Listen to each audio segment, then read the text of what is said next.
जय हिंद साथियों, कैसे हैं आप सब। स्वागत है आपका एक बार फिर आपके अपने YouTube channel Shri Shyam classes में। जी हाँ साथियों, आज मैं आपको बताने वाला हूं कि सामान्य ज्ञान के टॉप प्रश्न एक तरफ अपनी सीरीज चल रही है विज्ञान के 800 प्रश्नों का भंडारा, जिसके 13 पार्ट कंप्लीट हो चुके हैं। उसी के साथ अपन अब सामान्य ज्ञान की भी एक सीरीज शुरू कर रहे हैं, जिसके अंदर टॉप मोस्ट प्रश्न लिए जाएंगे सामान्य ज्ञान के। डेली के 15%, डेली के 15% का मतलब हो गया रोजाना एक प्रैक्टिस सेट आपके सामने किया जाएगा। जीके की टेंशन खत्म हो जाएगी अगर ये वीडियो अगर आपने देख लिए, इस सीरीज को अगर सामान्य ज्ञान की को फॉलो कर लिया आपने, जितने वीडियो हम करवाते हैं एग्जाम तक अगर वो आपने फॉलो कर लिए, तो आपको सभी के सभी जीके की जो टेंशन सता रही है वो पूरी हो जाएगी। क्योंकि इनसे बाहर एक कुछ भी प्रश्न नहीं देखने को मिलेंगे। हो सकता है करंट के कुछ सवाल ऐड हो जाए इसमें, बाकी इसके अलावा एक भी प्रश्न आपको बाहर देखने को नहीं मिलेगा। क्योंकि ये जो प्रश्न अपन लेकर आ रहे हैं ये पिछले 40 से 50 एग्जामों में आए हुए प्रश्न है। पिछले 40 से 50 एग्जामों में आए हुए प्रश्न है। आपके जो पिछले जितने भी प्रश्न है, जितने भी एग्जाम हुए, पिछली 50 परीक्षाओं के ये पेपर है।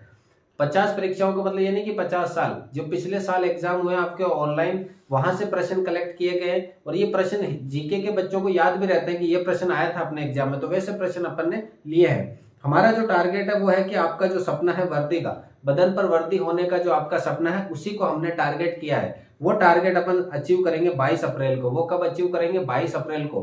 अभी एक ही आपको दिखना चाहिए, जैसे कि बात करें मछली की, जो अपन की मछली की आंख दिखी थी अर्जुन को, वैसे ही अपन को सिर्फ और सिर्फ 22 अप्रैल दिखनी चाहिए। उसके अलावा कोई भी तारीख अपनी आंखों के सामने नजर नहीं आनी चाहिए। तो चलिए शुरू करते हैं आज की क्लास। पहला सवाल है आपके सामने, कतर की राजधानी है, कतर की राजधानी कौन है?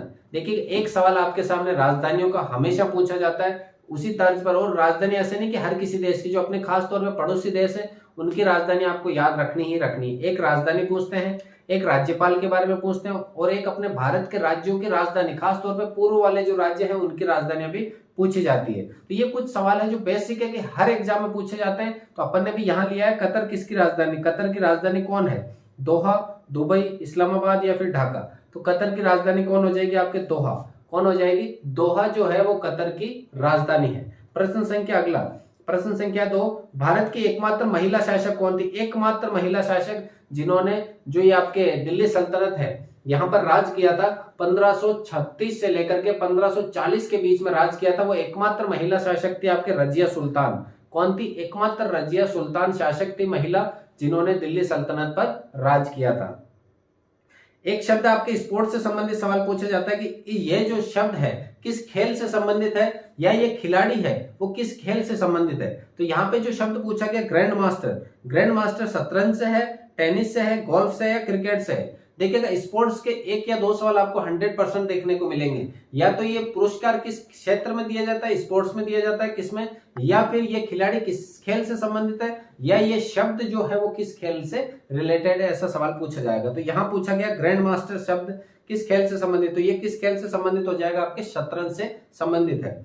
अगला है, किस देश से कर्क रेखा नहीं गुजरती है? कर्क रेखा देखिएगा जो भारत है, भारत के यहां से गुजरती है, गुजरात राजस्थान होते हुए एमपी होते हुए निकलती है। तो ये कर्क रेखा किन देशों से नहीं गुजरती है? पाकिस्तान से, भारत से तो गुजरती है, भारत तो ऑप्शन होगा नहीं, चीन से, बांग्लादेश से। तो बांग्लादेश यहां पर आ गया तो बांग्लादेश से भी गुजरेगी। आगे जब जाएंगे तो चाइना से भी गुजरेगी। लेकिन ये जो पाकिस्तान है, यहां पर पाकिस्तान रह जाता है, पाकिस्तान के नीचे की तरफ से है, निचले हिस्से से गुजरती है, लेकिन पाकिस्तान के मध्य से या पाकिस्तान को टच नहीं करती है, पाकिस्तान के बाहर से निकल जाती है। तो कौन से देश से कर्क रेखा नहीं गुजरेगी? पाकिस्तान से कर्क रेखा नहीं गुजरती, और राइट आंसर हो जाएगा पाकिस्तान। अगला, बैंकों का बैंक, बैंकों का बैंक, जिस वह आपके मुख्यालय जो सभी बैंकों पर अपना निर्देश चलाता है, सभी बैंकों पर एक पैनी नजर रखता है, वो कौन सा? आपके आरबीआई, रिजर्व बैंक। कौन सा है? RBI, reserve bank. तो यहीं पर अगर आपसे पूछे रिजर्व बैंक की स्थापना कब हुई है, तो आपको बताना है कि 1 अप्रैल 1935। कब हुई है? 1935 को। कौन से को? 1 अप्रैल को, जब नया वर्ष शुरू होता है बैंकों का। बैंकों का नया वर्ष शुरू कब होता है? 1 अप्रैल से। मार्च उनका क्लोजिंग मंथ माना जाता है और 1 अप्रैल से उनका नया सत्र शुरू होता है। तो 1935 को रिजर्व बैंक ऑफ इंडिया की स्थापना हुई है। ये इसका कार्य क्या? सभी बैंकों पर पैनी नजर रखता है, इसलिए इसको क्या कहा जाता है? बैंकों का बैंक कहा जाता है। नेक्स्ट प्रश्न है, सबसे लंबी तटीय सीमा रेखा कौन से राज्य है? ये भारत के राज्य है। ये जो भारत के राज्य नीचे वाले हिस्से, तटीय का मतलब समुद्र के किनारे जो है, यहां पर सबसे लंबी तट रेखा कौन बनाता है? गुजरात, उड़ीसा, केरल या कर्नाटक? तो देखिएगा सबसे लंबी तटीय सीमा रेखा बनाएगा आपके कौन बनाएगा? गुजरात। यहाँ पर ये जो गुजरात होता है 1600 किलोमीटर के लगभग रहेगी इसकी, 1600 किलोमीटर तटीय सीमा रहती है। ये किसके साथ बनाती है? गुजरात सबसे लंबी तटीय सीमा रेखा बनाने वाला राज्य है जो 1600 किलोमीटर लंबी सीमा रेखा बनाता है तट के साथ में। अगला प्रश्न है, वोट देने के लिए न्यूनतम उम्र कितनी होनी चाहिए? वोट देने के लिए न्यूनतम उम्र आप सबको पता होगी। ये प्रश्न मैं आपको नहीं बताने वाला हूँ, कमेंट कीजिएगा कितनी होती है। ये प्रश्न तो कर ही सकते हो, कितनी उम्र है? आप जो फॉर्म भरते हो अभी तो 17.5 है, लेकिन जब 18 होगी तभी आप वोट दे सकते हो। 18 साल से ऊपर वालों को वोट देने का अधिकार है। न्यूनतम कम से कम 18 तो होनी ही चाहिए। अगला है, जलियांवाला बाग हत्याकांड कहाँ हुआ था? ये तो पता है, लेकिन कब हुआ था वो बताना है अपन को। कि जलियांवाला बाग हत्याकांड जो है वो स्वर्ण मंदिर के पास में, स्वर्ण मंदिर कहां पर है? अमृतसर में। तो अमृतसर में स्वर्ण मंदिर के पास में हुआ था, जिसमें जनरल डायर ने ऑर्डर दिया था। और ये कब घटना हुई थी? 1919 के अंदर हुई थी। घटना कब हुई थी? 13 अप्रैल 1919 के अंदर जनरल डायर जो अंग्रेज था उसने आदेश दिया था, ये जो जितने भी है यहाँ पर बाग के अंदर उपस्थित है इनको गोलियों से भून दिया जाए। तो वहां पर 380 के लगभग लोग मारे गए थे, 379 के लगभग लोग मारे गए थे। तो ये जो जलियांवाला बाग घटना कब हुई? 1919 में हुई। किसके आदेश पर हुई? जनरल डायर के आदेश पर हुई। कहां हुई? अमृतसर में हुई। कौन से मंदिर के पास में हुई? स्वर्ण मंदिर के पास में हुई। तो राइट आंसर हो जाएगा अमृतसर। अगला यूएनओ का मुख्यालय कहां पर है? यूएनओ का मुख्यालय कहां हो जाएगा? आपके न्यूयॉर्क में हो जाएगा। नेक्स्ट है, भारत का प्रथम खिलाड़ी जिसने टेस्ट मैच में 13 शतक लगाया था।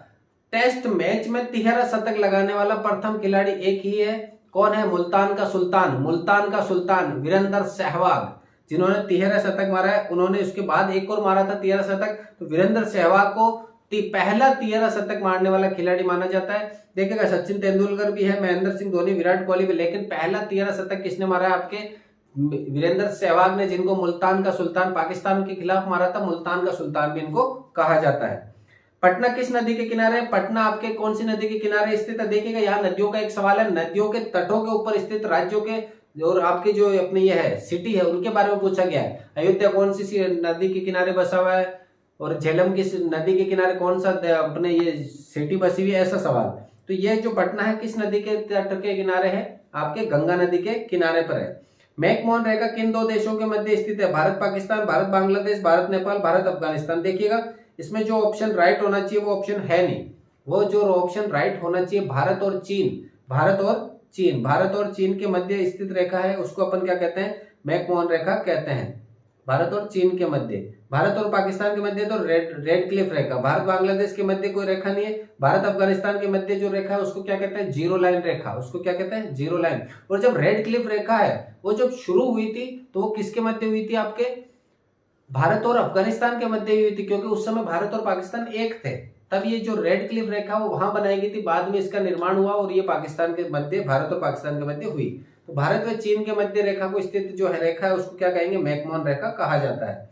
अगला, रोजर फेडरर किस खेल से संबंधित है? रोजर फेडरर है वो किस खेल से संबंधित, कौन सा खेल खेलते हैं रोजर फेडरर? क्या वो क्रिकेट खेलते हैं? क्या वो टेनिस खेलते हैं? क्या वो हॉकी खेलते हैं? क्या वो फुटबॉल खेलते हैं? तो आपको बताना है कि रोजर फेडरर है जो कौन सा खेल खेलते हैं, किस खेल से संबंधित है?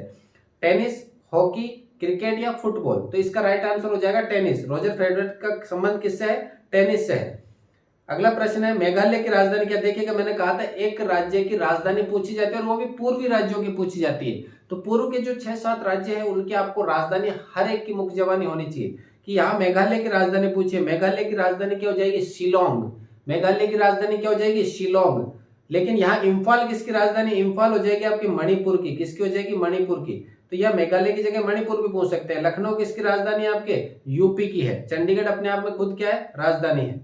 अगला अंतिम प्रश्न है, बगीचों का शहर, city of garden. City of garden किसे कहते हैं? गार्डन सिटी के नाम से भी जाना जाता है इस शहर को, जहां बहुत सारे आज के समय में बात करें एंटरप्रेन्योर निकल कर आ रहे हैं बहुत सारे, जहां पर हर एक जगह पे हर एक बिल्डिंग के अंदर आपको देखने को मिलेगा स्टार्टअप की फैक्ट्रियां, स्टार्टअप के आपको ऑफिस मिलेंगे जगह जगह पे। तो वो कौन सी सिटी है? बेंगलोर। गार्डन सिटी के नाम से भी जाना जाता है। बगीचों का शहर कहा जाता है बेंगलोर को। किसको कहा जाता है? बेंगलोर को बगीचों का शहर कहा जाता है। तो ये अपने 15 प्रश्न हुए। रोज का एक प्रैक्टिस सेट लेकर आएंगे आपके सामने, जीके का मोस्ट इंपोर्टेंट प्रश्न लेकर आएंगे।